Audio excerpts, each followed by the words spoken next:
Hello everyone, এই দেখো বন্ধুরা, আজ রাতের মেনু হচ্ছে চাউমিন।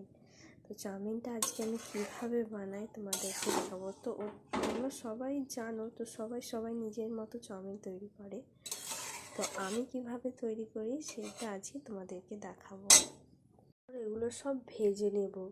তো বাড়িতে কিছুই ছিল না, আলু আর বিম কড়াই ছিল, আর টমেটো, পেঁয়াজ, কাঁচা লঙ্কা, ডিম ছিল। তো মন তো চেয়েছে, তো বাড়িতে যেটাই ছিল সেটাই দিয়েই রান্না হচ্ছে। তো প্রথমে কড়াইতে পেঁয়াজগুলো দিয়ে দেবো।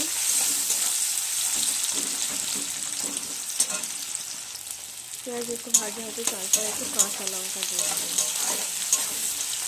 পেঁয়াজটা বেশি ভাজবে না, এমনি নাড়তে নাড়তে পেঁয়াজ ভাজা হয়ে যাবে। সব একসাথে নাড়তে নাড়তে পেঁয়াজ এভাবে ভাজা হয়ে যাবে।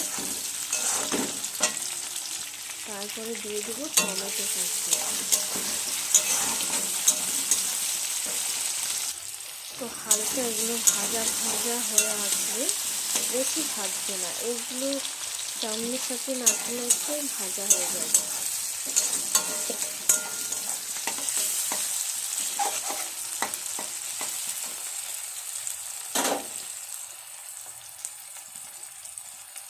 তারপরে চাউমিন আর যেগুলো ভাজা থাকবে গ্যাসটাকে হালকা করে দেবে। তো আস্তে আস্তে এগুলোকে অল্প অল্প করে চাউমিন দেবে, অল্প অল্প করে ভাজাগুলো দেবে, তো আস্তে আস্তে নাড়বে।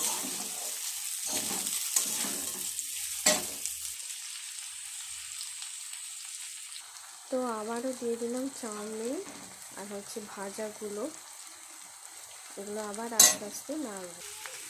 তারপরে চাউমিনের মশলাটা দিয়ে দেবো। চাউমিন আমার রেডি।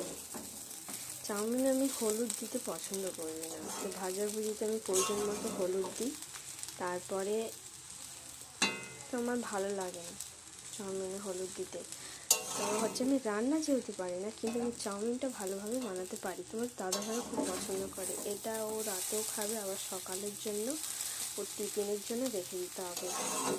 এই হলো আমার চাউমিন রেডি। তো কেমন লাগলো তোমাদের কমেন্ট করে জানিও।